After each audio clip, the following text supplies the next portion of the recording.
نحمده ونستعينه ونستغفره ونعوذ بالله من شرور أنفسنا ومن سيئات أعمالنا من يهده الله فلا مضل له ومن يضلل فلا هادي له وأشهد أن لا إله إلا الله وحده لا شريك له وأشهد أن محمدا عبده ورسوله يا أيها الذين آمنوا اتقوا الله حق تقاته ولا تموتن إلا وأنتم مسلمون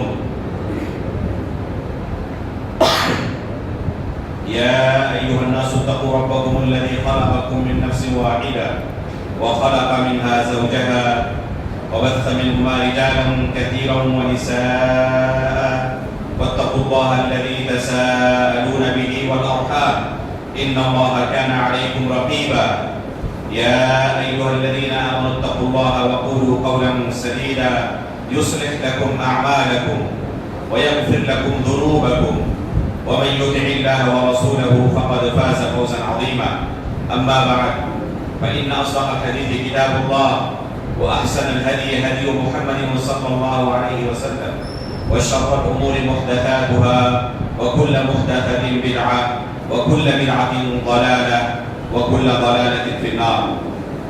محترم مکرم حاضرین مجلس، بزرگوں، دوستوں، اسلامی بھائیوں اور پردہ نشین ماں و بہنوں، اللہ رب العالمین کا بہت بڑا ہمارے اوپر احسان اور کرم ہے کہ اللہ رب العالمین نے ہمیں دین اسلام کی نعمت سے نوازا، ہماری ہدایت کے لیے ہمارے درمیان رسولوں کو بھیجا اور قیامت تک کے لیے اللہ رب العالمین نے قرآن جیسا مقدس نظام حیات ہمارے لیے نازل فرمایا۔ محترم حاضرین، اگر ہم اللہ رب العالمین کی نعمتوں کو شمار کرنا چاہیں تو شمار نہیں کر سکتے۔ ان تمام نعمتوں میں سے علی الاطلاق سب سے عظیم نعمت دین اسلام کی نعمت ہے، جس کے بارے میں خود اللہ رب العالمین نے قرآن کریم کے اندر اعلان کیا، الیوم اکملت لکم دینکم واتممت علیکم نعمتی۔ اللہ رب العالمین نے دین اسلام کو اپنی نعمت قرار دیا ہے۔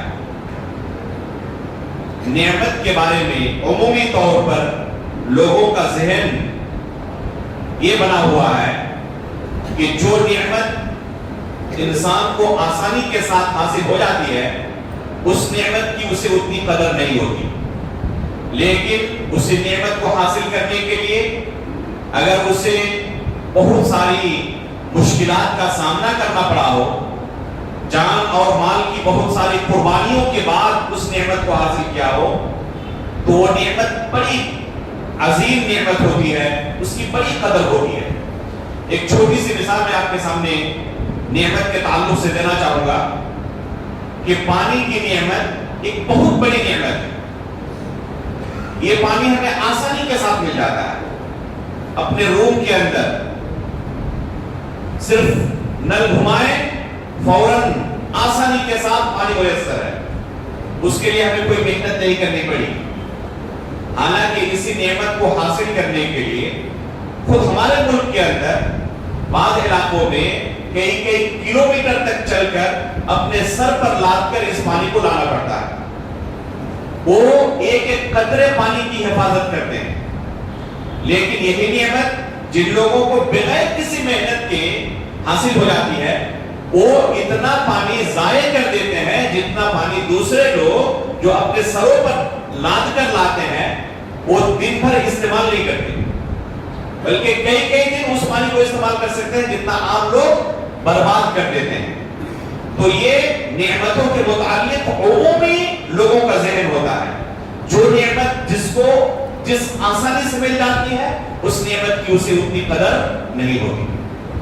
دین اسلام کی نعمت صحابہ اکرام نے بڑی قربانیوں کے بعد حاصل کی تھی، اپنے عزیزوں، اپنے رشتہ داروں کو اپنے آنکھوں کے سامنے قتل ہوتے ہوئے دیکھا تھا، اپنے جانوں کی قربانیاں پیش کی تھی، مالوں کی قربانیاں پیش کی تھی، گھر بار چھوڑنا پڑا تھا، ان تمام قربانیوں کے بعد یہ نعمت انہیں ملی تھی۔ اس وجہ سے یہ نعمت ان کے نزدیک تمام نعمتوں سے سب سے زیادہ پیاری نعمت تھی، سب سے زیادہ عزیز تھی، کیونکہ اللہ رب العالمین نے انہیں اس نعمت کو رسول اللہ صلی اللہ علیہ وسلم کے توسط سے عطا کیا تھا۔ اللہ کے رسول صلی اللہ علیہ وسلم انہیں دین سکھاتے اور کیسے اللہ رب العالمین کی رضامندی حاصل کرنی ہے، کیسے اللہ کی جنت حاصل کرنی ہے، جہنم سے ہم اپنے آپ کو کیسے بچا سکتے ہیں، دنوں رات سکھاتے رہتے تھے۔ یہ صحابہ اکرام اپنی زندگی کے اندر سب سے بڑی بیوٹی یہ سمجھتے تھے کہ کیسے اللہ کے رسول سے اس دین کو سیکھے، چنانچہ سائے کی طرح اللہ کے رسول کے ساتھ لگے رہتے تھے۔ کوئی دنیاوی یہ مشغلہ نہیں تھا، کوئی دنیاوی کام نہیں تھا، بلکہ یہ دین سیکھ رہے ہوتے تھے، اور دین پر بغیر علم حاصل کیے ہوئے عمل کرنا ممکن نہیں ہے۔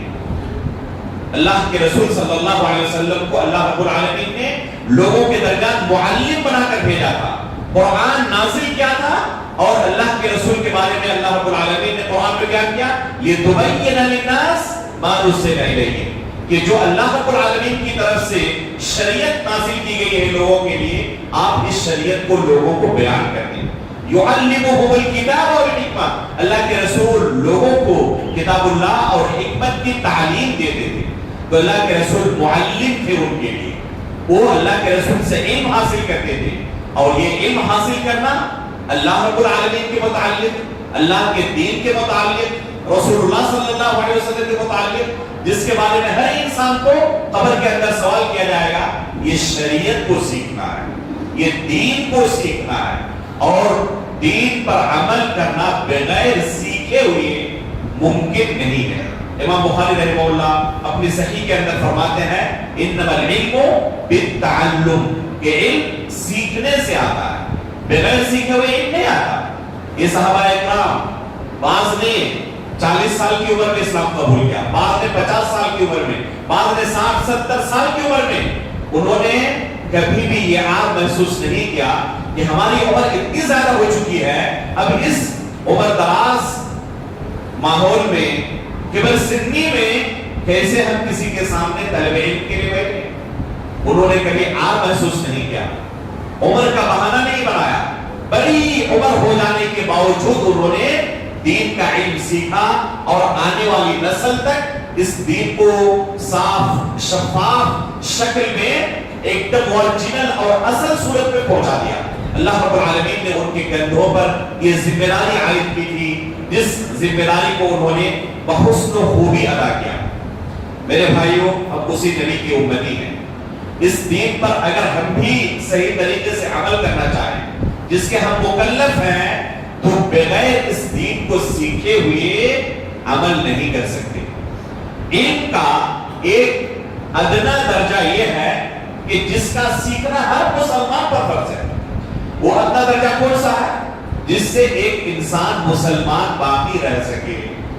اللہ کے رسول صلی اللہ علیہ وسلم کی مشہور حدیث آپ نے سنی ہوگی، طلب العلم فریضۃ علی کل مسلم، کہ علم حاصل کرنا ہر مسلمان پر فرض ہے۔ تو یہ کون سا علم ہے جو مدرسوں کے اندر طلبہ کو پڑھایا جاتا ہے، 8-10 سال کا ایک کورس ہوتا ہے؟ کیا یہ مراد ہے اس سے؟ اگر یہ مراد ہو تو پتا چلے گا کہ امت کے اکثر افراد اس فریضے کو ادا نہیں کر رہے ہیں۔ حقیقت میں یہ مراد نہیں ہے، اس سے مراد وہ ہے کہ ہر مسلمان کو دین کے تعلق سے اتنا علم ہونا چاہیے جس سے وہ مسلمان باقی رہ سکے، جس سے دین پر صحیح طریقے سے عمل کر سکے۔ کم از کم اتنا مسلمان کے پاس علم ہونا چاہیے، قبر کے اندر فرشتوں کے سوالوں کا صحیح جواب دے سکے۔ میرے بھائیوں، اس علم کو سیکھنے کے لیے، جس سے ایک انسان مسلمان باقی رہ سکے، جس سے جنت اللہ رب العالمین کی حاصل کر سکے، جہنم سے اپنے آپ کو، اپنے اہل و عیال کو بچا سکے، یہ دین کا حصہ ہے۔ اور اسی دین کا حصہ ہونے کی وجہ سے ہمارے اسلاف نے اس علم کو سیکھنے کے لیے بے شمار قربانیاں پیش کی ہیں۔ ان کی زندگی آپ پڑھیں، اگر ان کی زندگی کا 100واں حصہ بھی ہم قربانی پیش کر سکے اس علم کو حاصل کرنے کے لیے بہت بڑی بات ہوگی. لیکن حقیقت یہ ہے کہ آج ہم ان کے بالمقابل 100واں حصہ بھی خرچ کرنے کے لیے تیار نہیں ہوتے. آپ سلف صالحین کی سیرت پڑھیں. امام ابن ابی حاتم الرازی رحمہ اللہ، امام بخاری رحمہ اللہ کے زمانے کے ہیں. یہ اپنے بارے میں فرماتے ہیں کہ مکہ سے مدینے تک میں نے اپنے پیروں پر چل کر کتنی بار سفر کیا ہے حدیث رسول کو حاصل کرنے کے لیے. اب تعداد بھول چکا ہوں، مجھے اب وہ تعداد بھی صحیح طریقے سے یاد نہیں ہے کہ کتنی بار میں نے پیدل سفر کیا. اللہ رب العالمین کی نعمت دیکھیں کہ آج ہمیں علم حاصل کرنے کے لیے عموماً سفر کی ضرورت نہیں پڑتی. یا تو علماء خود ہمارے پاس آتے ہیں اور تھوڑا سا ہمیں وقت نکالنا پڑتا ہے علم حاصل کرنے کے لیے، دین سیکھنے کے لیے، یا پھر اپنے گھر میں بیٹھ کر انٹرنیٹ کی نعمت موجود ہے، اپنے گھر میں بیٹھ کر بھی ان دروس کو آن لائن ہم سن سکتے ہیں. لیکن اگر ہم نے 40-50 سال کی عمر پائی اور اتنا بھی وقت نہیں نکال سکے کہ علمی مجالس کے اندر تھوڑا سا وقت دے اور دین کو سیکھیں، تو حد درجہ افسوس کی بات ہوگی کہ اللہ رب العالمین نے اتنی بڑی نعمت ہمیں عطا کی تھی لیکن اس نعمت کی ہمیں قدر نہیں تھی، ہمیں احساس ہی نہیں تھا کہ یہ بھی بہت بڑی نعمت ہے. ابھی شروع میں نے کہا کہ جو نعمت آسانی سے مل جاتی ہے انسان کو اس کی قدر نہیں ہوتی، لیکن اسی نعمت کو حاصل کرنے کے لیے اگر اسے محنت کرنی پڑی ہو تو اسے اس نعمت کی قدر معلوم ہوتی ہے. امام بقی بن مخلد رحمہ اللہ، جو امام بخاری امام احمد بن حنبل رحمہ اللہ کے زمانے کے ہیں، دور دراز کے علاقے سے ہزاروں کلومیٹر کا سفر کر کے بغداد پہنچتے ہیں امام احمد بن حنبل رحمہ اللہ سے علم حاصل کرنے کے لیے. انہیں خبر نہیں ہے اپنے علاقے میں کہ اس وقت بغداد کی حالت کیا ہے. اس وقت جب وہ بغداد پہنچتے ہیں تو خبر ملتی ہے کہ امام احمد بن حنبل رحمہ اللہ ابھی نظر بد کی زندگی گزار رہے ہیں. ان کے لیے عوامی مجلس میں بیٹھنا اور لوگوں کو دین سکھانا اس کی اجازت نہیں ہے. بادشاہ وقت کی طرف سے پابندی لگی ہوئی ہے، آپ اپنے گھر کے اندر مقید رہیں. جب بغداد پہنچتے ہیں کئی ہزار کلومیٹر کا سفر کر کے صرف ایک مقصد کے لیے آئے ہوئے ہیں، اور یہاں اگر پتہ چلتا ہے کہ امام احمد سے میں مل نہیں سکتا، ان کے درس میں بیٹھ نہیں سکتا، ان پر پابندی عائد ہوئی ہے. کہتے جیسے کہ میں نے خبر سنی کئی بار بے ہوش ہوا، ہوش آیا پھر بے ہوش ہو جاتا. آپ سوچیں کہ کوئی ہزاروں کلومیٹر کا سفر کر کے کسی اہم کام کے لیے گیا اور پتہ چلے کہ یہ کام میرا نہیں ہونے والا، اس کی کیا حالت ہو. پھر بعد میں اپنے لوگوں سے کہا، ساتھیوں سے کہ پتہ کرو امام احمد بن حنبل رحمہ اللہ کا گھر کون سا ہے. خبر دی گئی کہ یہ امام احمد بن حنبل رحمہ اللہ کا گھر ہے. دروازہ کھٹکھٹایا، امام احمد بن حنبل رحمہ اللہ باہر نکلے، پھر اپنا پورا قصہ سنایا کہ میں اتنے دور دراز علاقے سے صرف آپ سے علم حاصل کرنے کے لیے آیا ہوں، کوئی دوسرا مقصد نہیں ہے. امام احمد بن حنبل رحمہ اللہ نے کہا کہ بادشاہ کی طرف سے مجھے اجازت نہیں ہے کہ میں درس کے لیے بیٹھ سکوں، پابندی مجھ پر عائد ہے، اس میں خلاف ورزی نہیں کر سکتا. البتہ ایک دوسرا حیلہ ہم اختیار کر سکتے ہیں. امام بقی بن مخلد رحمہ اللہ سے کہا کہ آپ ایک کام کریں، روزانہ فقیر کے بھیس میں ادھر سے گزرا کریں، دروازہ کھٹکھٹائیں، لوگ دیکھ کر یہی سمجھیں کہ کوئی فقیر آیا، میں گھر سے کچھ لے کر 1 درہم ساتھ میں آؤں گا، آپ کے ہاتھ میں ڈال دوں گا اور اسی دوران 1-2 حدیث سنا دوں گا. اس طریقے سے آپ اگر صبر کرنا چاہیں تو آپ کے لیے راستہ کھلا. چنانچہ کئی مہینے تک امام بقی بن مخلد رحمہ اللہ امام احمد سے اسی طریقے سے علم حاصل کرتے رہے. پھر یہ پابندی ان سے ہٹ گئی. جب پابندی ہٹی تو ہزاروں طلبہ ان کے سامنے بیٹھتے. اس وقت امام احمد بن حنبل رحمہ اللہ اپنے اس شاگرد کو ڈھونڈ کر سب سے سامنے اپنے سامنے بیٹھاتے اور کہتے کہ اب پابندی ہٹی ہے تب تم آئے ہو. جب مجھ پر پابندی لگی ہوئی تھی، یہ ہے اصلی طالب علم جو ایک حدیث سننے کے لیے 24 گھنٹے کا انتظار کیا کرتا تھا کہ آئندہ کل ہوگا تب مجھے ایک حدیث ملے گی. تو اس طریقے سے سلف صالحین نے صبر کر کے علم حاصل کیا ہے۔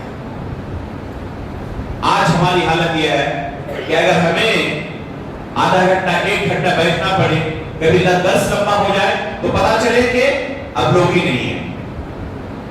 ایسا محسوس ہوتا ہے کہ ہمیں اس کی ضرورت نہیں ہے، یا اگر ہم نے کچھ وقت لگایا تو گویا کہ احسان کیا۔ میرے بھائیوں، جس طرح کھانے پینے، قضاء حاجت، روٹی کپڑا مکان وغیرہ کی ہمیں ضرورت ہے، اس سے کہیں زیادہ ضرورت ہے کہ ہم دین کا بنیادی علم حاصل کریں، اس سے کہیں زیادہ ضرورت ہے۔ دوسری چیزیں اگر ہم سے فوت ہو جائے تو اس کا نقصان جو ہے وہ نقصان معمولی ہے، لیکن اگر دین کا صحیح علم ہمارے پاس نہ ہو تو اللہ رب العالمین کی کما کو عبادت نہیں کر سکتے، اور اس کے نتیجے میں جو نقصان ہونے والا ہے وہ ہمیشگی کا جہنم ہے۔ ایک لمحہ بھی جہنم کا برداشت نہیں کر سکتے۔ اس لیے اللہ رب العالمین نے یہ طریقہ قیامت تک کے لیے رکھا کہ انبیاء کے بعد اب یہ علماء اکرام لوگوں کو دین سکھائیں گے، لوگ علماء اکرام سے دین سیکھیں گے، صحیح دین پر عمل کریں گے۔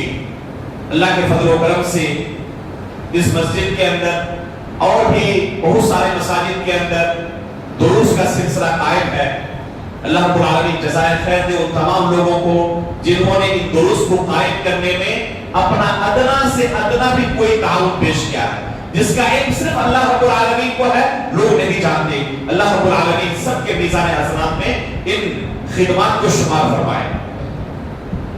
میرے بھائیوں، انشاءاللہ آج سے یہ درس کا سلسلہ شروع ہوگا۔ عشاء کی نماز کے بعد تراویح کی نماز انشاءاللہ اطمینان کے ساتھ، خشوع خضوع کے ساتھ، جس طرح آج ہم نے پڑھی ہے، روزانہ پڑھنے کی کوشش کریں گے۔ اللہ رب العالمین ہمارے اوقات کے اندر برکت دے، اور اس کے بعد یہ تقریباً 1 گھنٹے کا درس ہوگا تراویح کی نماز کے بعد، اور پھر فجر کی نماز کے بعد تقریباً 10-15 منٹ کا اذکار اور دعاؤں کے سلسلے میں درس ہوگا، اور عصر کی نماز کے بعد سیرت رسول صلی اللہ علیہ وسلم کے متعلق آدھے گھنٹے کا یا تقریباً 40 سے 45 منٹ کا درس ہوا کرے گا۔ عصر کی نماز کے بعد جو درس ہوگا سیرت رسول پر، مسجد کے ذمہ داران نے تمام لوگوں کے لیے ایک مسابقے کا، ایک مقابلے کا انتظام کیا ہے۔ آخر میں مہینے کے تمام دروس سے سوالات تیار کیے جائیں گے، اور جو بھی اس میں شرکت کرے اور نمبرات حاصل کرے انشاءاللہ انہیں گراں قدر انعامات سے بھی نوازا جائے گا۔ یہ انعام ایک معمولی چیز ہے، اصل انعام وہ ہے جو آپ نے علم حاصل کیا، اصل انعام وہ ہے جو اللہ رب العالمین کے پاس آپ کو ملنے والا ہے۔ اس لیے میں بھائیوں سے گزارش کروں گا کہ آپ لوگ اگر ممکن ہو سکے تو کاپی قلم لے کر بیٹھا کریں، اہم پوائنٹس کو نوٹ کرتے رہیں، یا اگر کاپی قلم بھی نہ ہو تو موبائل کے اندر بھی اللہ کے فضل و کرم سے بہت بڑی نعمت ہمیں حاصل ہے، چاہے تو آسانی کے ساتھ نوٹس تیار کر سکتے ہیں۔ تو ان چیزوں کو نوٹس کی شکل میں آپ تیار کرتے رہیں، یا ریکارڈنگ ہوتی ہے روزانہ یوٹیوب پر اسے اپلوڈ بھی کیا جائے گا، تو بعد میں ان دروس کو آپ سن بھی سکتے ہیں اور وہاں سے بھی تیاری کر سکتے ہیں۔ اس طریقے سے امتحان میں شرکت کرنے سے پہلے دروس کا مراجعہ آپ کے لیے آسان ہو جائے گا۔ آج تراویح کی نماز شروع ہوئی اور الحمدللہ ہم نے مکمل ایک پاری کی تلاوت سنی۔ قرآن کریم کی شروعات اللہ رب العالمین نے ایک کلام مقدس، یہ کتاب مقدس ہماری ہدایت کے لیے نازل کیا ہے۔ اس کی شروعات سورہ فاتحہ سے ہوتی ہے، جو سورہ روزانہ کم از کم 17 مرتبہ ہم پڑھتے ہیں۔ اس کی فضیلت کے لیے بھی کافی ہے کہ اللہ رب العالمین نے ہماری زندگی کے ساتھ اسے شامل کر دیا ہے۔ جس طرح خون ہماری زندگی کے رگو ریشے کے اندر دوڑ رہا ہے، اسی طریقے سے یہ سورہ ہماری زندگی کا ایک حصہ ہے۔ روزانہ کم از کم 17 مرتبہ ایک مسلمان اسے پڑھتا ہے، اس کے بغیر نماز نہیں ہوتی۔ اللہ کے رسول صلی اللہ علیہ وسلم کی حدیث ہے، لا صلاۃ لمن لم یقرأ بفاتحۃ الکتاب، کہ جو شخص سورہ فاتحہ نہیں پڑھتا اس کی نماز نہیں ہوتی۔ تو کم از کم فرض جو نمازیں ہیں وہ 17 رکعات ہیں، اور اس کے ساتھ نوافل بھی ہے، سنت مؤکدہ ہے، تراویح کی نماز ہے، دوسری نمازیں ہیں۔ اس طرح اگر تمام نمازوں کو ملایا جائے تو ایک انسان روزانہ 20 کی بار اپنی زندگی میں ہم نے اب تک کتنی بار سورہ فاتحہ کی تلاوت کی ہے، ہمیں اس کی تعداد کا علم نہیں ہے. تو یہ عظیم سورت ہے، بلکہ قرآن کی سب سے بڑی، سب سے عظیم سورت ہے. اللہ کے رسول صلی اللہ علیہ وسلم کی حدیث ہے، صحیح بخاری کے اندر موجود ہے. ابو سعید ابن المعلا رضی اللہ تعالیٰ عنہ فرماتے ہیں کہ اللہ کے رسول صلی اللہ علیہ وسلم نے مجھ سے کہا الا اعلمک اعظم سورۃ فی القرآن قبل ان اخرج من المسجد، کہ اس مسجد سے نکلنے سے پہلے کیا میں آپ کو قرآن کے اندر جو سب سے بڑی سورت ہے، عظیم سورت ہے، اس کی تعلیم نہ دوں؟ عموماً جب عظمت کی بات کی جاتی ہے تو لوگوں کے ذہن میں یہ آتا ہے کہ عظیم ہونے کا معنی ہے کہ لمبی چوڑی صورت ہوگی، پڑھنے میں کافی زیادہ وقت لگے گا. اگر اس حساب سے دیکھا جائے تو بالاجماع سورہ بقرہ قرآن کی سب سے بڑی صورت ہے، تقریباً 2.5 پارے کی، جس کے 1 پارے کی آج تلاوت کی گئی ہے. یہ مقصد نہیں تھا یہاں پر عظمت سے، عظمت سے مراد معنی کے اعتبار سے عظمت ہے، اس کے اندر جو پیغام ہے اس پیغام کے اعتبار سے یہ قرآن کی سب سے عظیم سورت ہے. چنانچہ جب اللہ کے رسول صلی اللہ علیہ وسلم مسجد سے نکلنے لگے، ابو سعید بن المعلا رضی اللہ تعالیٰ عنہ فرماتے ہیں کہ میں نے اللہ کے رسول کو یاد دلایا کہ آپ نے کہا تھا قرآن کی سب سے عظیم سورت کے بارے میں مسجد سے نکلنے سے پہلے میں آپ کو بتاؤں گا. تو آپ نے ابھی بتایا نہیں، بتائیں وہ کون سی سورت ہے؟ تو اللہ کے رسول صلی اللہ علیہ وسلم نے فرمایا الحمدللہ رب العالمین ہی السبع المثانی والقرآن العظیم الذی اوتیتہ. اللہ کے رسول نے فرمایا کہ الحمدللہ رب العالمین یہ قرآن کی سب سے عظیم سورت ہے. یہ السبع المثانی، یہ 7 آیتوں والی سورت ہے. المثانی کا معنی ہے جنہیں بار بار دہرایا جائے. چنانچہ ان آیتوں کی خصوصیت یہ ہے کہ ایک مسلمان بار بار ان آیتوں کو دہراتا ہے. کوئی بھی چیز اگر ہماری زندگی میں اللہ تعالیٰ نے اسے اس طرح شامل کر دیا ہے کہ بار بار ہم اسے اپنی زبان سے دہراتے ہیں تو یقیناً اس کے پیچھے اہم مقصد ہے. بلا مقصد ایسے ہی ہماری زندگی کے ساتھ اللہ تعالیٰ نے اسے شامل نہیں کر دیا ہے. کبھی آپ نے غور کیا کہ اللہ اکبر کا لفظ روزانہ آپ اپنی زبان سے کتنی مرتبہ ادا کرتے ہیں؟ روزانہ اللہ اکبر کا لفظ تقریباً 300 مرتبہ ایک انسان ادا کرتا ہے، ایک مسلمان ادا کرتا ہے. کیا بغیر مقصد کے اللہ تعالیٰ نے ہماری زندگی کے ساتھ اس میں کچھ کمی کر دیا؟ یقیناً نہیں، عظیم مقصد ہے اس کے پیچھے. تو اسی طرح یہ سورہ ہماری زندگی کے ساتھ اللہ تعالیٰ نے اسے شامل کر دیا ہے. یہ المثانی ہے، بار بار ہمارے ساتھ آنے والی صورت ہے، ہمارے ساتھ آنے والی آیتیں ہیں. بار بار ان آیتوں کو ہم پڑھتے ہیں، دیکھتے ہیں، غور کرتے ہیں. اللہ رب العالمین نے اس سورے کے اندر گویا کہ پورے قرآن کے پیغام کا خلاصہ بیان کر دیا ہے. پہلی آیت اس سورے کی الحمدللہ رب العالمین، یہ تمام تعریفیں اللہ رب العالمین کے لیے ہے، اس اللہ کے لیے جو عالمین کا رب ہے. اللہ، یہ اللہ رب العالمین کے اسماء الحسنی میں سے سب سے عظیم نام ہے. رب بھی اللہ رب العالمین کے اسماء الحسنی میں سے ہے. لفظ رب اگر مطلقاً کہا جائے تو اللہ کے علاوہ کسی مخلوق کے لیے اس کا اطلاق جائز نہیں. البتہ اضافت کے ساتھ دوسروں کے لیے اس کا استعمال جائز ہے، لیکن علی الاطلاق صرف اللہ کے لیے اس کا استعمال جائز ہے. کسی مخلوق کے لیے الرب کہنا جائز نہیں. الرب فقط کون ہے؟ اللہ رب العالمین. عالمین یہ عالم کی جمع ہے، اور عالم کا معنی ہوتا ہے کہ اپنے ہی جیسے جس کی نظیر موجود ہو. جیسے عالم الانس ہے، عالم الجن ہے، عالم الملائکہ ہے، تو ایسی چیزوں کو عالم کہا جاتا ہے. اللہ رب العالمین نے جتنی مخلوقات اس طرح کی پیدا کی ہیں تمام مخلوقات کا رب ہے. اس کے بعد فرمایا الرحمن الرحیم. یہ دونوں اللہ رب العالمین کے اسماء الحسنی میں سے ہیں، اور لفظ اللہ کے بعد قرآن میں سب سے زیادہ استعمال ہونے والا یہی نام ہے الرحمن الرحیم. یہ دونوں مبالغے کے صیغے ہیں جو صفت رحمت پر دلالت کرتے ہیں. اللہ رب العالمین رحمت کی صفت سے متصف ہے، اسی طرح ہمارا رب غضب اور غصہ کرنے کی صفت سے متصف ہے۔ اللہ رب العالمین کی دونوں صفت ہے، رحمت کرنے کی بھی، رحم و کرم کرنے کی بھی، اور غضب اور غصہ کرنے کی بھی، دونوں صفت اللہ کی ہے۔ لیکن کون سی صفت غالب ہے؟ اللہ رب العالمین کا خود ارشاد ہے، حدیث قدسی ہے، سبقت رحمتی علی غضبی، کہ میری رحمت میرے غضب پر سبقت کر گئی ہے، غالب ہے اللہ کی رحمت اس کے غضب پر۔ چنانچہ اللہ رب العالمین کا قرآن کریم کے اندر ارشاد ہے، نبئ عبادی انی انا الغفور الرحیم وان عذابی هو العذاب الالیم، کہ میرے بندوں کو خبر کر دو کہ میں غفور الرحیم ہوں۔ اگر بندوں نے گناہ کیا ہے، اپنے گناہوں کی بخشش طلب کر رہے ہیں، تو میں ان کے گناہوں کو بخشنے والا ہوں، میں ان پر رحم کرنے والا ہوں۔ تو اللہ رب العالمین نے اپنی رحمت کا تذکرہ کیا، اور فوراً آگے والی آیت میں کیا کہا؟ وَأَنَّ عَذَابِي هُوَ الْعَذَابُ الْأَلِيمُ، کہ میرا عذاب بھی بڑا دردناک ہے۔ بعض لوگوں کے اندر گناہ بھی کرتے رہتے ہیں اور امید کا پہلو انتہائی زیادہ غالب ہوتا ہے۔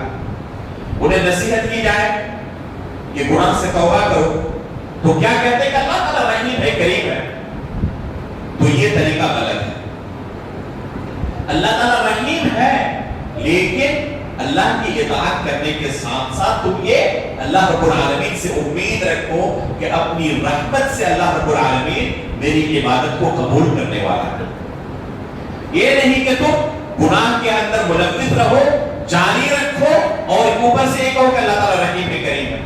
یہ توبہ کرتے وقت انسان کو اپنے نفس کے اندر یہ شعور لانا چاہیے کہ اللہ رب العالمین رحیم ہے، غفور ہے، کریم ہے، میں گرچہ گنہگار ہوں، اللہ تعالیٰ میرے گناہوں کو بخش دے گا۔ یہ توبے کے وقت انسان کے دل میں شعور ہونا چاہیے، گناہ کے وقت نہیں۔ گناہ کے وقت کیا؟ وَأَنَّ عَذَابِي هُوَ الْعَذَابُ الْأَلِيمُ، کہ اللہ رب العالمین کا عذاب بھی بڑا دردناک ہے۔ تو اللہ رب العالمین دونوں صفت سے متصف ہے۔ یہاں پر رحمت کی صفت کا تذکرہ کیا گیا ہے، اور ابھی کہا ہم نے کہ اللہ کی رحمت اس کے غضب پر غالب ہے۔ ایک مثال سے اسے سمجھیں۔ رسول اللہ صلی اللہ علیہ وسلم فرماتے ہیں کہ جب کوئی بندہ نیکی کا ارادہ کرتا ہے تو صرف ارادہ کرتے ہی اس کے کھاتے میں ایک نیکی لکھ دی جاتی ہے، جب حقیقت میں اس نیکی کو انجام دے لیتا ہے تو اس کا گریڈ اللہ رب العالمین بڑھا دیتا ہے۔ ایک ہی نیکی کی ہے لیکن اللہ تعالیٰ اجر اتنا عطا کرتا ہے 10 گنا سے لے کر 700 گنا تک۔ ابھی ہم نے نماز پڑھی تراویح کی، 2 لوگ ایک ساتھ نماز پڑھ رہے ہیں، ہو سکتا ہے کہ ایک بندے کی نماز اللہ کی بارگاہ میں قبول ہی نہیں ہوئی، اور دوسرا بندہ جو اسی کے بغل میں تھا اسے ایک ہی نماز کے لیے اللہ رب العالمین نے 700 گنا تک عطا کیا۔ یہ کس بنا پر تفاوت ہے؟ یہ خشوع و خضوع کی بنا پر، اخلاص اور للہیت کی بنا پر۔ اس لیے اصل یہ ہے کہ ایک انسان عبادت کرتے وقت کس طرح حاضر قلبی کے ساتھ، اخلاص کے ساتھ عبادت کر رہا ہے۔ ہر عبادت کے اندر یہی ہے۔ آپ ابھی یہاں بیٹھے ہوئے ہیں، ایک عظیم عبادت انجام دے رہے ہیں۔ اللہ کے رسول صلی اللہ علیہ وسلم فرماتے ہیں، مجتمع قوم فی بیت من بیوت اللہ یتلون کتاب اللہ ویتدارسونہ فیما بینہم الا نزلت علیہم السکینہ وغشیتہم الرحمہ وحفتہم الملائکہ وذکرہم اللہ فی من عنده، کہ اگر کچھ لوگ اللہ کے گھر میں بیٹھ کر قرآن کریم کی تلاوت کرتے ہیں، اس کا دراسہ کرتے ہیں، اس کے احکام و مسائل کو سیکھتے ہیں، تو اللہ رب العالمین کے فرشتے ان کے اوپر نازل ہوتے ہیں سکینت کی صورت میں، رحمت انہیں ڈھانپ لیتی ہے، سکینت اللہ رب العالمین کی طرف سے نازل ہوتی ہے، اور اللہ رب العالمین ان کا تذکرہ اپنے مقرر فرشتوں کے درمیان کرتا ہے۔ یہ کوئی معمولی مجلس نہیں ہے، کوئی عام مجلس نہیں ہے۔ اللہ رب العالمین اپنے فرشتوں کے درمیان ان بندوں کا تذکرہ کرتے ہیں جو اس طرح علمی دروس میں حاضر ہوتے ہیں۔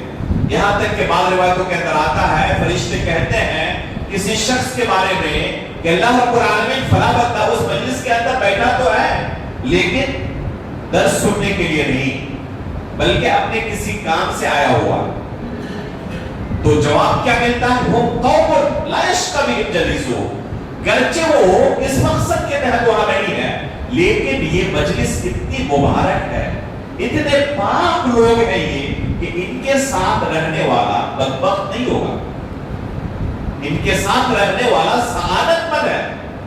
تو اللہ رب العالمین کی رحمت اسے بھی شامل ہوتی ہے۔ تو یہ کوئی عام مجلس نہیں، یہ بھی عبادت ہے اگر صرف اخلاص پیدا کر لیں کہ اللہ رب العالمین کے پاس ہم اس کا اجر چاہتے ہیں، دین سیکھنے کے لیے بیٹھے ہوئے ہیں، اللہ کی عبادت کے لیے بیٹھے ہوئے ہیں، تو اللہ رب العالمین اسی ایک عمل کے بدلے 10 گنا سے لے کر 700 گنا تک اس بندے کو اجر عطا کرتا ہے۔ اس کے برعکس گناہ کا معاملہ دیکھیں، اگر کسی بندے نے گناہ کا ارادہ کیا تو فوراً ارادہ کرتی اس کے کھاتے میں نہیں لکھا جاتا۔ کب لکھا جاتا ہے؟ جب حقیقت میں گناہ کو انجام دے دے۔ جب انجام دے دیتا ہے تب کیا اس کا گریڈ بڑھا دیا جاتا ہے؟ 700 گنا تک کر دیا جاتا ہے؟ نہیں، اس وقت اس کا گریڈ نہیں بڑھا جاتا۔ جتنا گناہ کیا ہے اتنی ہی سزا اسے دی جائے گی، بلکہ اللہ رب العالمین چاہے تو ان تمام گناہوں کو بخش دے اور بغیر کسی عذاب کے اسے جنت میں داخل کرے۔ یہ اللہ رب العالمین کی رحمت ہے۔ تو اللہ رب العالمین کے ناموں میں سے الرحمن الرحیم ہے۔ اس کے بعد کیا فرمایا؟ مالک یوم الدین، کہ اللہ رب العالمین قیامت کے دن کا مالک ہے۔ یہ جملہ دل کے اندر خوف پیدا کرتا ہے۔ فوراً اللہ رب العالمین نے رحمت کی صفت کا تذکرہ کرنے کے بعد قیامت سے ڈرایا بھی ہے۔ تو یہی قرآن کا اسلوب ہے، دونوں چیزیں امید بھی خوف بھی توازن کے ساتھ برقرار رہنی چاہیے۔ بعض لوگوں کے یہاں امید کا پہلو بہت غالب اور خوف کا پہلو بالکل نہیں، اور بعض کے یہاں خوف کا پہلو بہت زیادہ غالب، امید ہے ہی نہیں، ہمیشہ ڈرا ہوا میں اتنا زیادہ گنہگار، مجھے تو اللہ تعالیٰ معاف نہیں کرے گا۔ اس نا امیدی کی وجہ سے کیا کرتا ہے وہ؟ اللہ رب العالمین کے سامنے کبھی معافی طلب نہیں کرتا، استغفار نہیں کرتا، توبہ نہیں کرتا، حالانکہ اللہ تعالیٰ نے خود وعدہ کیا ہے ان اللہ یغفر الذنوب جميعا، تمام گناہوں کو اللہ تعالیٰ بخش دینے والا ہے۔ تو نہ امید کا پہلو غالب ہونا، خوف کا پہلو مغلوب ہونا اچھا ہے اور نہ اس طرح ہونا اچھا ہے، توازن برقرار رکھنا چاہیے۔ علماء اس کی مثال دیتے ہیں کہ جس طرح پرندے کے دو پر ہوتے ہیں، دونوں اگر توازن کے ساتھ نہ رہیں تو پرندہ اڑ نہیں پائے گا، اسی طریقے سے امید اور خوف کا معاملہ ہونا چاہیے۔ امید بھی ہونی چاہیے کہ اللہ تعالیٰ ہم سے جو کوتاہیاں ہوتی ہیں معاف کر دیں گے، ساتھ میں دل میں خوف بھی ہونا چاہیے کہ ہم سے بہت زیادہ کوتاہیاں ہو رہی ہیں، کہیں ہمارا مواخذہ نہ ہو جائے۔ تو دونوں پہلو برابر ہونا چاہیے، توازن برقرار ہونا چاہیے۔ الایمان بین الخوف والرجاء، سلف صالح کہا کرتے تھے الایمان بین الخوف والرجاء، کہ ایمان امید اور خوف کے درمیان ہے۔ تو اس آیت کے اندر خوف کا پہلو غالب ہے، اس میں رحمت کا پہلو غالب ہے، تو اس طریقے سے توازن برقرار رہتا ہے۔ آگے اللہ رب العالمین نے کیا فرمایا؟ ایاک نعبد و ایاک نستعین، یہ عظیم آیت ہے۔ اللہ رب العالمین نے اپنی عبادت کے لیے ہی ہمیں پیدا کیا، بس یہی اصل مقصد ہے۔ جیسے یہ موبائل ہے، اس کو تیار کرنے کا اصل مقصد کیا ہے؟ بات چیت کرنا۔ اگر یہ اصل جو مقصد ہے تیار کرنے کا، یہ خصوصیت اس کے اندر خراب ہو جائے، کام نہ کرے، آپ کس سے بات چیت کر رہے ہو اور بات نہ ہوتی ہو، لیکن اس کے علاوہ بھی کچھ دوسری خصوصیات موجود ہیں جو کام کر رہی ہیں، ماشاءاللہ آپ اس میں وقت بھی دیکھ سکتے ہیں، کچھ چیزیں لکھ بھی سکتے ہیں، لیکن بات نہیں ہو رہی ہے، تو اس موبائل کو آپ رکھیں گے یا اس کی جگہ پہ دوسرا لے کے آئیں گے؟ ظاہر سی بات ہے کہ اس کا جو اصل مقصد تھا اس کو تیار کرنے کا، اس کو خریدنے کا، وہ اصل مقصد فوت ہو گیا، گرچہ دوسری چیزیں پائے جانی ابھی بھی، لیکن اسے آپ نہیں رکھیں گے۔ تو اللہ رب العالمین نے اصل کس مقصد کے لیے ہمیں پیدا کیا؟ عبادت کے لیے، کھانے پینے کے لیے نہیں، روٹی کپڑا مکان کے لیے نہیں، یہ زندہ رہنے کے لیے ضروری ہے، لیکن اصل مقصد اللہ کی عبادت ہے۔ جس طرح ہم کھاتے ہیں تو کسی پر کوئی احسان نہیں کرتے، اپنے جسم پر کوئی احسان نہیں کرتے، اسے ضروری سمجھتے ہیں، اس سے زیادہ ہمیں ضروری سمجھنا چاہیے عبادت کرنے کو۔ تو یہ ایک بنیادی ضرورت ہے ہماری، عبادت کرنا۔ اللہ رب العالمین نے کیا فرمایا؟ ایاک نعبد و ایاک نستعین، کہ اللہ ہم تیری ہی عبادت کرتے ہیں اور تجھ ہی سے مدد مانگتے ہیں۔ عبادت اگر اللہ رب العالمین کے علاوہ ذرہ برابر بھی کسی دوسرے کے لیے صرف کی جائے تو اسے اللہ تعالیٰ برداشت نہیں کرتے، یہی شرک ہے۔ کوئی بھی چیز جسے آپ عبادت کہہ سکیں، اور عبادت کہتے کس کو ہے؟ شیخ الاسلام علامہ ابن تیمیہ رحمہ اللہ اس کی تعریف کرتے ہوئے فرماتے ہیں عبادت کی کہ ہر وہ قول یا عمل فعل، چاہے وہ ظاہری ہو یا باطنی ہو، اگر اللہ رب العالمین اسے پسند کرتا ہے، اسے محبت کرتا ہے تو عبادت ہے۔ اگر اللہ رب العالمین اسے پسند کرتا ہے تو عبادت ہے، وہ اسے عبادت کرنی، چاہے وہ قول ہو یا فعل ہو، چاہے وہ ظاہری ہو یا باطنی ہو، یہ عبادت ہے۔ تو ہر طرح کی عبادت صرف اور صرف اللہ کے لیے ہونی چاہیے۔ اگر ذرہ برابر بھی کسی دوسرے کے لیے صرف کیا تو کسی کو شرک کہتے ہیں، اور شرک کا گناہ اللہ رب العالمین کبھی معاف نہیں کرتے۔ آگے فرمایا اس آیت کی تفسیر اگر آپ کو جاننی ہو تو آپ علامہ ابن قیم الجوزی رحمہ اللہ کی مدارج السالکین پڑھیں، جو کہ بہت ہی ضخیم کتاب ہے صرف اس آیت کی تفسیر میں۔ ایک ضخیم کتاب علامہ ابن القیم رحمہ اللہ نے لکھی ہے مدارج السالکین کے نام سے، جو ایاک نعبد و ایاک نستعین کی تفسیر ہے۔ تو اس سے اس آیت کی عظمت کا آپ اندازہ لگا سکتے ہیں۔ آگے فرمایا اللہ رب العالمین نے اهدنا الصراط المستقیم صراط الذین انعمت علیہم غیر المغضوب علیہم ولا الضالین، کہ اللہ ہمیں صراط مستقیم کی ہدایت دے۔ ہدایت صرف اور صرف اللہ سے طلب کی جائے گی، کیونکہ اس کے علاوہ کوئی ہدایت دے نہیں سکتا۔ انک لا تہدی من احببت، اللہ کے رسول کو کہا اللہ تعالیٰ نے کہ اے رسول جسے آپ پسند کرتے ہو، محبت کرتے ہو، آپ ہدایت نہیں دے سکتے۔ ہدایت فقط اللہ رب العالمین دے سکتا ہے، اس لیے ہدایت اسی سے طلب کرنی چاہیے۔ ہم اللہ سے ہدایت طلب کرتے ہیں، اہدنا الصراط المستقیم، کہ اللہ صراط مستقیم کی ہمیں ہدایت دے۔ کون سا صراط مستقیم؟ آگے خود ہم کہتے ہیں صراط الذین انعمت علیہم، صراط مستقیم سے مراد ان لوگوں کا راستہ ہے جن پر اللہ تو نے انعام و اکرام کیا ہے۔ اور کن پر اللہ نے انعام و اکرام کیا ہے؟ آج جو ہم نے تراویح کے اندر آخری صفحہ سنا، اللہ رب العالمین نے ان کا تذکرہ کیا ہے، فَإِنْ آمَنُوا بِمِثْلِ مَا آمَنْتُمْ بِهِ فَقَدِ اهْتَدَوْا۔ یہاں ہم ہدایت طلب کر رہے ہیں، اور اللہ رب العالمین سورہ بقرہ کے اندر پہلے پارے کے آخری صفحے میں شرط بیان کر رہے ہیں کہ ہدایت کیسے ملے گی، جانتے ہو؟ فَإِنْ آمَنُوا بِمِثْلِ مَا آمَنْتُمْ بِهِ، صحابہ کرام کو خطاب کرتے ہوئے اللہ رب العالمین فرماتے ہیں کہ بعد کے لوگ اگر اسی طرح ایمان لائے جس طرح صحابہ کرام نے ایمان لایا تھا، فَقَدِ اهْتَدَوْا، تو ہدایت پا جائے گی۔ تو ہم اللہ سے ہدایت طلب کر رہے ہیں، ساتھ میں عمل بھی ہمارا وہی ہونا چاہیے جو صحابہ کرام کا تھا، اور اسی کو منہج سلف کہتے ہیں۔ منہج سلف جو آپ بار بار سنتے ہیں، اس سے مراد کیا ہے؟ اس سے سیدھا آسان لفظوں میں کہیں تو اس کا معنی ہے جو دین اللہ کے رسول نے اپنے صحابہ کو سکھایا تھا، یہی منہج سلف، اس کے علاوہ کچھ نہیں۔ فَإِنْ آمَنُوا بِمِثْلِ مَا آمَنْتُمْ بِهِ، صحابہ کرام نے جس طرح ایمان لایا تھا، اگر بعد میں دوسرے لوگ اسی طرح ایمان لائے تو ہدایت پا جائیں گے۔ اس طرح نہ لائے، کچھ رد و بدل کر دے، کچھ اضافہ کر دے اپنی طرف سے، تو یہی سے گمراہی شروع ہوتی ہے۔ اسی کو بدعت کہتے ہیں، اور یہ بدعت انسان کو جہنم تک لے جانے والی ہے۔ تو یہاں پر ہم اللہ رب العالمین سے ہدایت طلب کر رہے ہیں۔ کون سی ہدایت؟ صراط مستقیم کی۔ صراط مستقیم سے مراد صحابہ کرام کا راستہ، ان لوگوں کا راستہ جن پر اللہ نے انعام و اکرام کیا ہوا۔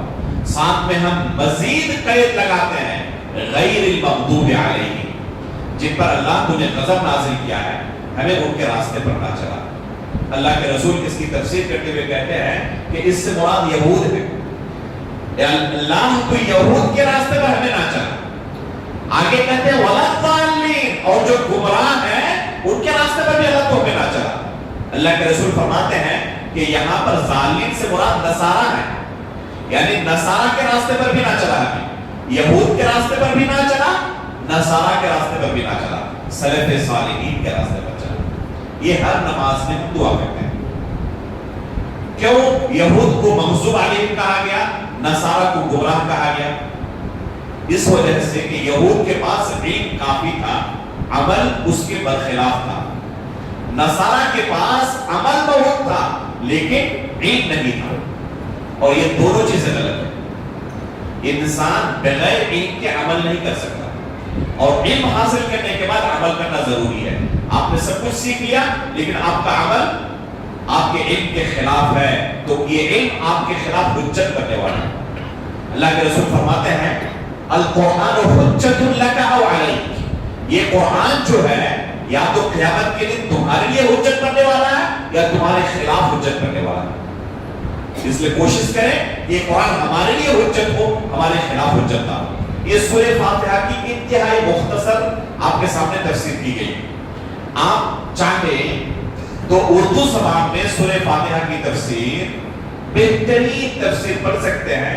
اس کے لیے مشورہ دوں گا مولانا ابوالکلام آزاد رحمہ اللہ کی جو تفسیر ہے اس کا مقدمہ ام الکتاب کے نام سے ہے، جس میں سورہ فاتحہ کی تفسیر ہے۔ ام الکتاب مولانا ابوالکلام آزاد رحمہ اللہ کی سورہ فاتحہ کی تفسیر ہے، مارکیٹ میں موجود ہے، انٹرنیٹ سے ڈاؤن لوڈ بھی کر سکتے ہیں، موبائل سے بھی پڑھنا چاہے تو پڑھ سکتے ہیں۔ ام الکتاب جیسے آپ کھولیں گے نا، یہ مولانا ابوالکلام آزاد کی سورہ فاتحہ کی تفسیر، تو پہلے صفحے کے اندر ایک قصہ آپ کو ملے گا۔ یہ مولانا ابوالکلام آزاد کی تفسیر ہے سورہ فاتحہ کی، ام الکتاب کے نام سے۔ آپ اس کو ڈاؤن لوڈ کریں نیٹ سے، آسانی سے ڈاؤن لوڈ کر سکتے ہیں۔ پہلے صفحے میں ایک قصہ آپ کو ملے گا، میں ایک قصہ بھی آپ کو ایک دو منٹ کے اندر سنا دیتا ہوں۔ مولانا ابوالکلام آزاد لکھتے ہیں کہ انگریز حکومت کی طرف سے رانچی کے اندر، جو جھارکھنڈ کی ہماری راجدھانی ہے، وہاں پر میں نظر بند کی زندگی گزار رہا تھا۔ مغرب کی نماز کے بعد جیسے میں مسجد سے نکل کے اپنے گھر کی طرف جانے لگا، مجھے لگا کہ کوئی شخص میرا پیچھا کر رہا ہے، میرے پیچھے پیچھے آ رہا ہے۔ تو رک گیا، دیکھا کہ ایک اجنبی شخص کھڑا ہے، پوچھا کہ آپ مجھ سے ہی ملنا چاہتے ہیں کیا؟ تو انہوں نے کہا کہ جی آپ سے ہی ملنے کے لیے میں آیا ہوا ہوں۔ میں نے اس شخص سے پوچھا کہ کون ہے، کہاں سے آپ آئے ہیں؟ تو اس شخص نے بیان کیا کہ میں افغانستان کا ہوں، وہاں سے کابل سے چلا ہوں پیدل کوئٹہ تک۔ یہ آزادی سے پہلے کا معاملہ ہے، آزادی سے پہلے کا معاملہ ہے۔ یہ بنگلہ دیش، پاکستان، انڈیا، یہ سب انڈیا کے نام سے اس وقت موجود۔ وہ کہتے ہیں کہ کابل سے کوئٹہ تک پیدل چل کے آیا، یہ لمبی مسافت طے کی، اور کوئٹہ سے پھر آگرہ تک مجھے کچھ سوداگر مل گئے اپنے ملک کے جو وہاں سے آگرہ آ رہے تھے۔ تو میں نے ان کو کہا کہ میں غریب فقیر آدمی ہوں، اگر آپ مجھے نوکر رکھ لیں تو آپ کی خدمت کرتا رہوں گا اور ساتھ میں آپ کی سواری مل جائے گی مجھے، اس طرح میں آپ کے ساتھ پہنچ جاؤں گا آگرہ تک۔ تو انہوں نے منظور کر لی اور مجھے نوکر رکھ لیا، میں ان کی خدمت کرتا رہا اور مجھے سواری مل گئی، اس طرح میں آگرہ تک پہنچ گیا ان کے ساتھ۔ اور پھر آگرہ سے دوبارہ رانچی تک پیدل آیا ہوں۔ آگرہ کہاں ہے؟ یہ تقریباً دلی کے قریب ہے، یو پی کے اندر، اور وہاں سے رانچی تک کی مسافت آج کے زمانے میں لاک ڈاؤن میں بھی لوگ ڈرتے تھے نہیں جا پاتے۔ مولانا آزاد نے سن کر کہا اتنی لمبی مسافت پیدل آپ نے طے کی، کس مقصد کے لیے، کیا مقصد ہے آپ کا؟ تو انہوں نے کہا کہ قرآن کی بعض آیتیں مجھے آپ سے سمجھنی ہے۔ اللہ، صرف قرآن کی چند آیتیں انہیں پریشان کر رہی تھی، سمجھ نہیں پا رہے تھے، تو اتنے دور سے کہاں کہاں سے سفر کر کے پیدل رانچی تک پہنچ چکے ہیں مولانا ابوالکلام آزاد کے پاس کہ قرآن کی چند آیتیں مجھے آپ سے سمجھنی ہے۔ مولا فرماتے ہیں کہ وہ چند دنوں تک میرے ساتھ رہا، جو بھی اس کے ذہن میں اشکالات تھے میں نے پورا حل کر دیا. اچانک دیکھتا ہوں کہ ایک دن غائب ہے، کہیں پر اس کا آتا پتا نہیں. جاتے وقت مجھ سے ملاقات کر کے نہیں گیا تاکہ واپسی کے وقت میں اسے کچھ پیسہ نہ دے دوں سفر خرچ کے طور پر. اتنا خوددار تھا، چپکے سے نکل لیا. اور کہتے ہیں کہ مجھے اندازہ ہے کہ جاتے ہوئے بھی اس نے پیدل ہی سفر کیا ہوگا. تو اس طریقے سے اللہ کے بندے ہوتے ہیں جو اسے دین سمجھتے ہیں، عبادت سمجھتے ہیں. جب عبادت سمجھ لیں تو پھر چیز آسان ہو جاتی ہے، پھر یہ چیز مشکل نہیں رہتی، پریشان نہیں کرتی. چاہے اس کے لیے جتنا بھی وقت لگ جائے، مہینہ 2 مہینہ، یہ پھر آسان ہے کیونکہ اس کے بعد مجھے علم ملنے والا ہے، اللہ رب العالمین کی شریعت کا علم جو کہ بہت عزیز ہے. اس کے بعد سورہ بقرہ کی شروعات ہوتی ہے. سورہ بقرہ قرآن کی عظیم سورت ہے جس کی فضیلت کے بارے میں اللہ کے رسول صلی اللہ علیہ وسلم فرماتے ہیں اس سورے کو اپنے گھر کے اندر پڑھنے کا اہتمام کیا کریں. اللہ کے رسول فرماتے ہیں صلی اللہ علیہ وسلم لا تجعلوا بیوتکم مقابر، تم اپنے گھروں کو قبرستان نہ بناؤ، اپنے گھروں کو تم قبرستان نہ بناؤ. کس طریقے سے؟ قبرستان کے اندر عبادت جائز نہیں ہے، قبرستان عبادت کی جگہ نہیں، عبرت کی جگہ ہے. لیکن افسوس کی بات یہ ہے کہ آج لوگوں نے اسے عبادت کی جگہ بنا لیا ہے.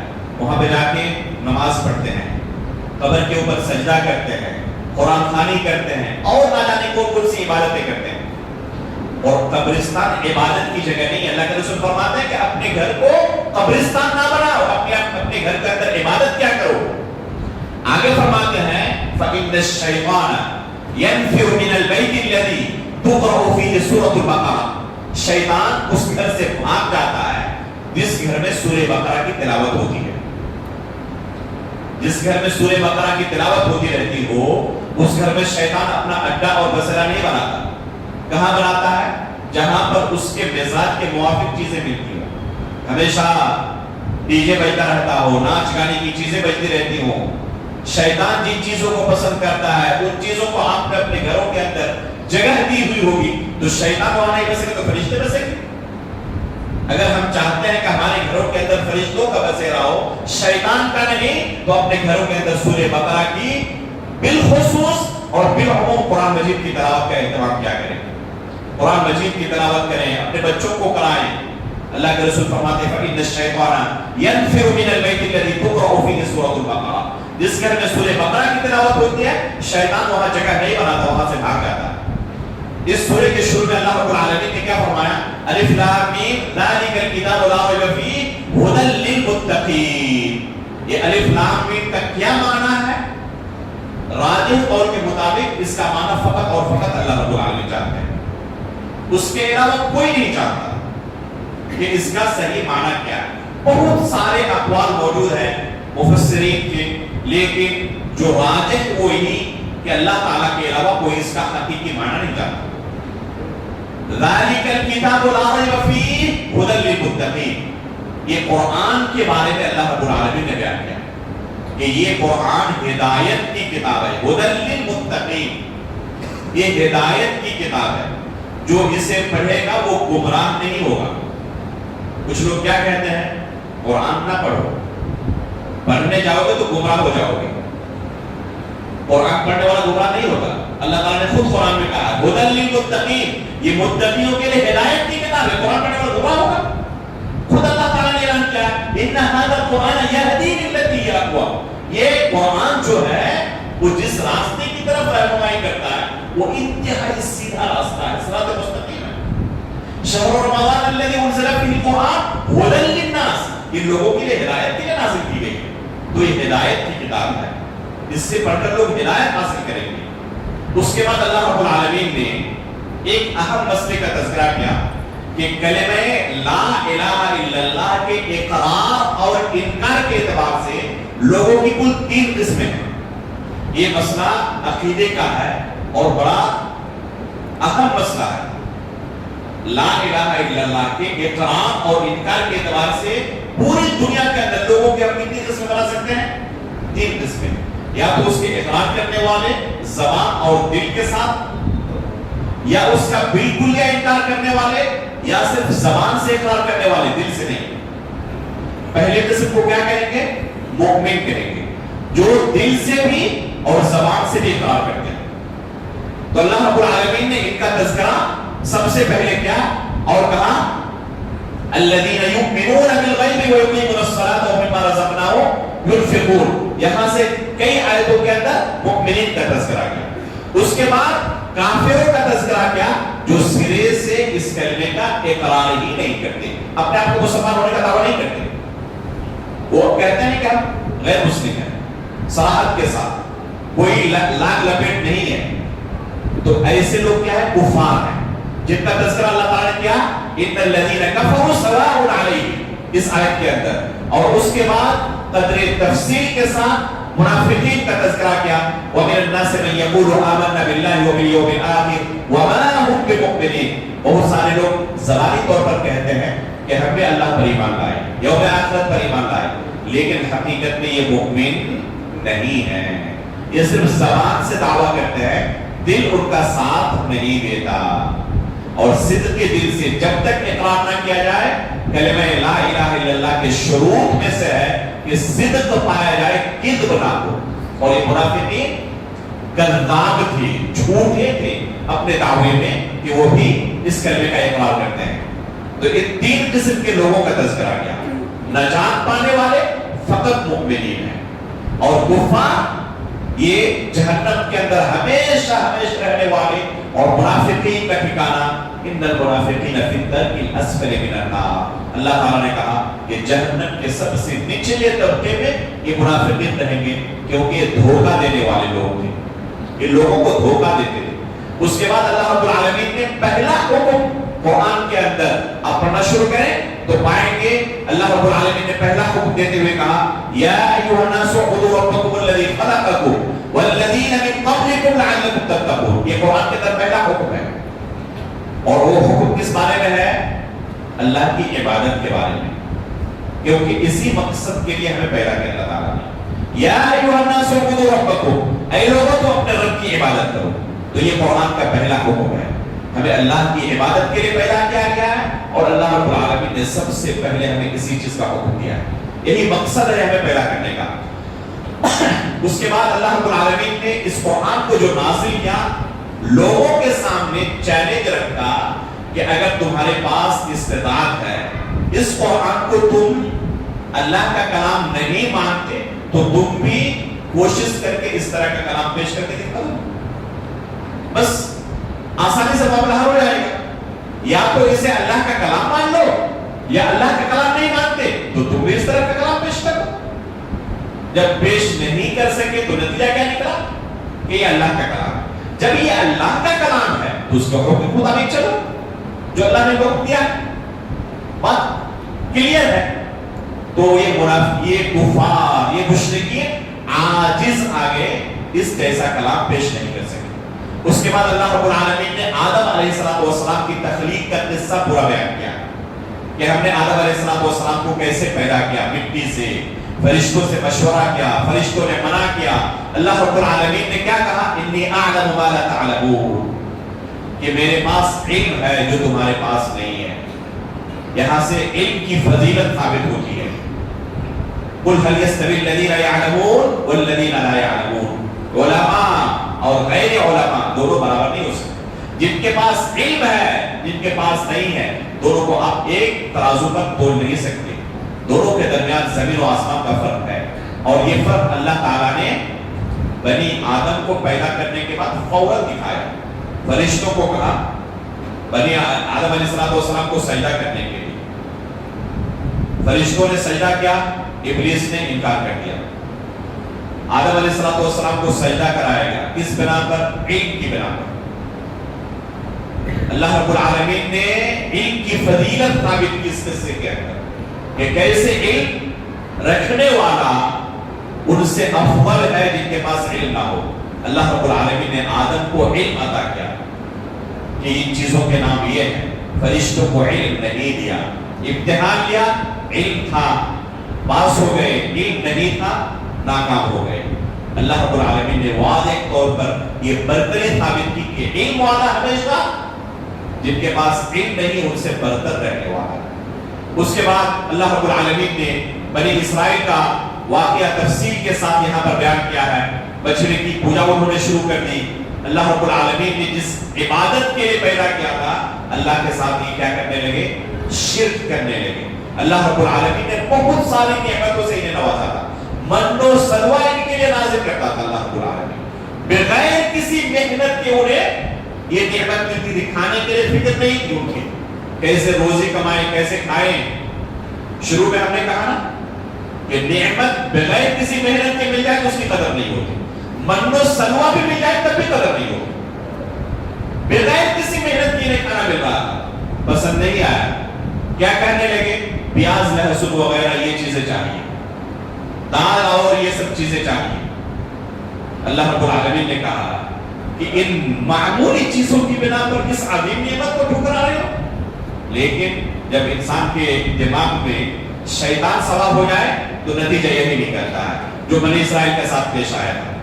پھر اللہ رب العالمین نے گائے کا قصہ بیان کیا ہے. موسیٰ علیہ السلام کے زمانے میں ایک شخص کی وفات ہو گئی, وفات کیا ہوئی, قتل کر دیا. ایک شخص نے قاتل کا پتہ لگانے کے لیے موسیٰ علیہ السلام کے پاس آئے, کہا کہ ایک گائے ذبح کرو, قاتل کا پتہ لگ جائے گا. انہوں نے کوریدنا شروع کیا, کیسی گائے, اس طرح کی, اس طرح کی, اس طرح کی. کچھ لوگوں کی عادت ہوتی ہے ایک آسان سا حکم دیا جائے وہ 10 طرح کے سوال کرتے ہیں, اور جس طریقے سے سوال کرتے جائیں اسی طریقے سے اپنے اوپر مشقت مول لیتے ہیں. اسی طریقے سے بنی اسرائیل نے کیا, آسان سا اللہ نے حکم دیا تھا کہ گائے ذبح کرو, کوئی بھی دنیا کی گائے ذبح کرتے تھے, نتیجہ مل جاتا. لیکن نہیں, کوریدنا شروع کیا. رنگ کیسا ہونا, کبھی کھیتی باڑی میں استعمال ہوا ہو یا نہ ہوا ہو, مختلف طرح کے سوال. اللہ رب العالمین سوال کرتے گئے, ان کے لیے قیود لگاتے گئے, کنڈیشنز لگاتے گئے, اور ان کے لیے اس قدر مشقت والا کام ہو گیا. آخر میں بچ گئے کہ انشاءاللہ کہہ دیا. اگر انشاءاللہ نہ کہتے تو زندگی بھر تلاشتے ہی رہتے, تلاش پوری نہیں ہوتی. لیکن انشاءاللہ کہنے کی وجہ سے وہ گائے مل گئی, ذبح کیا, اس کے گوشت کو قاتل کے جسم پر رکھا اور وہ مقتول کے جسم پر رکھا. وہ مقتول زندہ ہو کر خود بیان کر دیا کہ فلاں میرا قاتل. اس سے اس بات کی دلیل ملتی ہے کہ اللہ رب العالمین مردوں کو زندہ کرنے پر قادر ہے, اور اس کے لیے کوئی بڑی بات نہیں ہے. خود سورہ بقرہ کے اندر اللہ رب العالمین نے ایک دو جگہوں پر نہیں کئی جگہوں پر عملی نمونہ دکھایا ہے کہ کیسے ہم مردوں کو زندہ کریں گے. انشاءاللہ کل یا پرسوں کے دروس میں ان تمام جگہوں کی نشاندہی کی جائے گی جن جگہوں پر اللہ رب العالمین نے عملی طور پر دکھایا ہے دنیا کے اندر کہ کیسے ہم نے مردے کو زندہ کیا. جیسے یہاں پر بنی اسرائیل کے واقعے میں ایک مردہ زندہ ہوا اور پھر لوگوں کے سامنے کلام کیا اس نے, اور پھر اس کے بعد اللہ رب العالمین نے جادو کا حکم بیان کیا ہے. وَاتَّبَعُوا مَا تَتْلُو الشَّيَاطِينُ عَلَىٰ مُلْكِ سُلَيْمَانَ وَمَا كَفَرَ سُلَيْمَانُ وَلَٰكِنَّ الشَّيَاطِينَ كَفَرُوا يُعَلِّمُونَ النَّاسَ السِّحْرَ. سحر کا معنی ہوتا ہے جادو, سین میں زیر ہے, زبر دیں گے تو اس کا معنی ہوتا ہے فجر سے پہلے کا وقت, اور اسی سے سحری ہے جو کہ ہم کھاتے ہیں فجر سے پہلے, آج سے کھانا شروع کریں گے. اس کو کچھ لوگ سحری کہتے ہیں جو کہ غلط ہے. سحر کا معنی کیا ہوتا ہے؟ جادو ہوتا ہے, اور فجر سے جو پہلے کا وقت ہے وہ سین کے زبر کے ساتھ سحر ہے.